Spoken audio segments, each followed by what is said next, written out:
सर्वप्रथम विश्व को मानवता का संदेश देने वाले गौतम बुद्ध जी को सादर नमन। बोधिसत्व भारत जैसे विशाल देश के संविधान के रचयिता doctor B are Ambedkar ji को सादर नमन। साथियों, समय तो बहुत कम है, इसलिए ज़्यादा समय ना लूँगा। साथ में समय समय पर जन्मे सभी बहुजन समाज के महापुरुषों को सादर नमन करते हैं। साथियों, मंच पर बैठे मंडल महासचिव नरेंद्र गौतम जी का स्वागत अभिनंदन है। शहर पश्चिमी और शहर उत्तरी के हमारे विधानसभा अध्यक्ष, इन लोगों को भी बहुत बहुत धन्यवाद। साथ में आए छोटे भाई विजय सरोजी जिलाध्यक्ष और खासकर जिनके यहाँ कार्यक्रम रखा गया है, हमारे भाई साहब विशाल भैया जी को बहुत बहुत धन्यवाद। ऐसे शहर में रहते हुए इतने लोग इकट्ठा करने के लिए इतना मजबूत सहयोग दिया, इसके लिए बहुत बहुत धन्यवाद आपको। साथियों, समय ज़्यादा नहीं है, अभी हमारे भाई साहब नरेंद्र गौतम जी हैं, इसलिए हम 2-3 मिनट में अपनी बातें ख़त्म करेंगे। अपना सारा समय हम इन्हीं को दे देते हैं, इसलिए कि सबको बराबर समय मिलना चाहिए। हाँ, समय लेट हो गया। साथियों, उस समय की बात है, बाबा साहब 1932 की बात है, जब बाबा साहब गोलमेज सम्मेलन में लंदन के लिए रवाना हुए थे। आज हमारा समाज जो बिखरा है, इस बात पे हम कहना चाहते हैं कि उस समय देखिए 1932 में बाबा साहब का सबसे छोटा बेटा राजरतन बुखार से पीड़ित था और बाबा साहब लंदन की तैयारी करके तैयार थे। बाबा साहब को अचानक पता चला कि हमारा बेटा इस दुनिया में नहीं रहा। उसके बावजूद भी अपने कलेजे पे पत्थर रख कर के बाबा साहब लंदन को चले गए, इसलिए कि उन्होंने कहा हमारे परिवार के लोग हैं, हमारे बेटे का अंतिम संस्कार कर देंगे, लेकिन अगर हम लंदन नहीं गए तो हमारे भारतवर्ष के करोड़ों बच्चों के लिए ये हमारी विरोधी पार्टी जो है ये सब संस्कार करती। इसलिए वो लंदन गए, गोलमेज सम्मेलन में इसलिए वो गए कि अगर हम रहेंगे अपने भारतवर्ष के करोड़ों बच्चों के लिए लड़ाई लड़ेंगे। आज हमारा समाज देखने बहुत दुख होता है, कहीं कहीं देखने को मिलता है, कोई जानता ही नहीं बाबा साहब के बारे में। कहते हैं अरे क्या किए हैं, अरे उन्होंने जो कर दिया भारत में, मैं गारंटी के साथ कहता हूँ आज तक उनके जैसा पढ़ा लिखा विद्वान पूरे भारतवर्ष में कोई पैदा नहीं हुआ है। जिनके बाद बताइए 9 भाषाओं की ज्ञान था, 32 डिग्रियाँ थी उनके पास।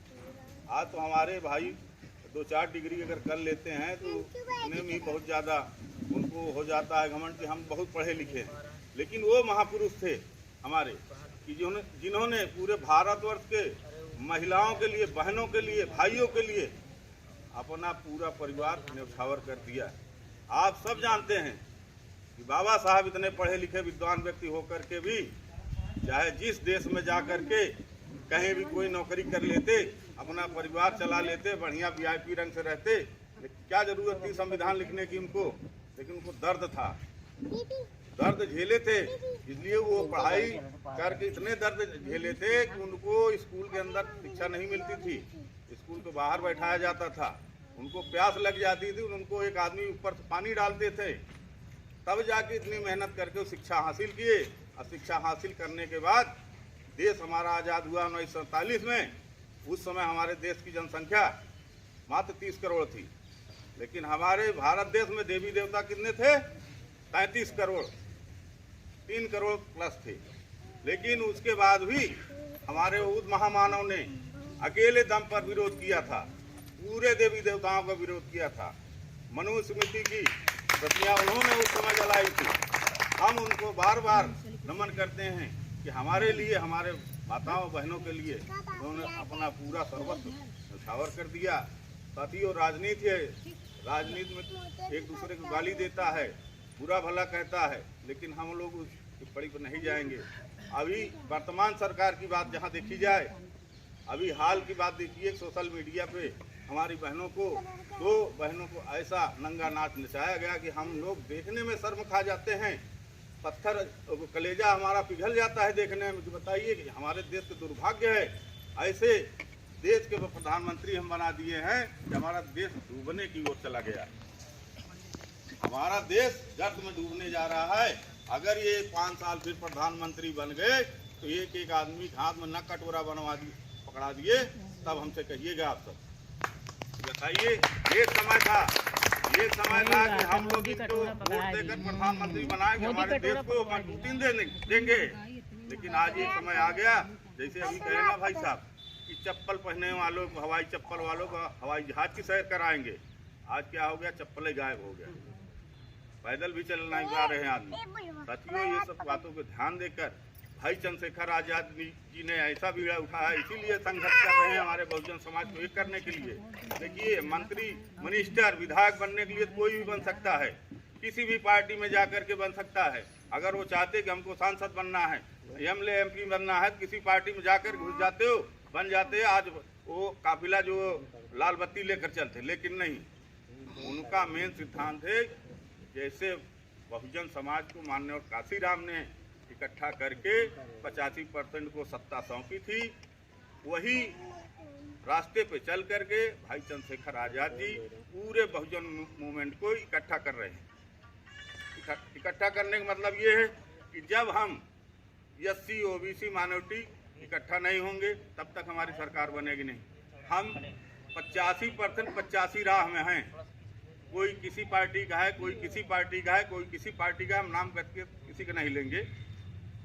इसलिए अगर हम बहुजन एक हो जाएंगे तो हमारी सत्ता बनने से कोई नहीं रोक पाएगा। बाबा साहब ने एक अधिकार हमको ऐसा दे के गए हैं, उससे हम अपनी सत्ता भी बना सकते हैं, अपना प्रधान भी बना सकते हैं, अपना बीडीसी भी बना सकते हैं, अपना मुख्यमंत्री बना सकते हैं, अपना सांसद विधायक सब बना सकते हैं। वो है वोट का अधिकार। वोट का अधिकार ऐसा हमारे पास ब्रह्मास्त्र है 85% के लोगों के पास कि हम जो चाहें सो कर सकते हैं। लेकिन साथियों, कुछ हमारे ही समाज के लोग कुछ कमियों के कारण जब चुनाव आ जाता है तो 4.5 साल का दर्द भूल जाते हैं, 6 महीने मुर्गा दारू पे बिक जाते हैं। साथियों, उनसे हाथ जोड़कर निवेदन है, जैसे 4.5 साल आप कष्ट किए, 6 महीना और कष्ट कर लीजिए। उनका मुर्गा दारू उनके मुंह पे मारिए, लेकिन अपना अधिकार, अपना प्रतिनिधित्व, अपना नेता, अपना मंत्री, अपना प्रधान खुद चुन सकते हैं। साथियों, समय बहुत ज़्यादा हो गया है, अपनी वाणी को ज़्यादा नहीं हम आगे बढ़ाएंगे। इसी के साथ समाप्त करते हैं। जय भीम, जय मंडल, जय संविधान।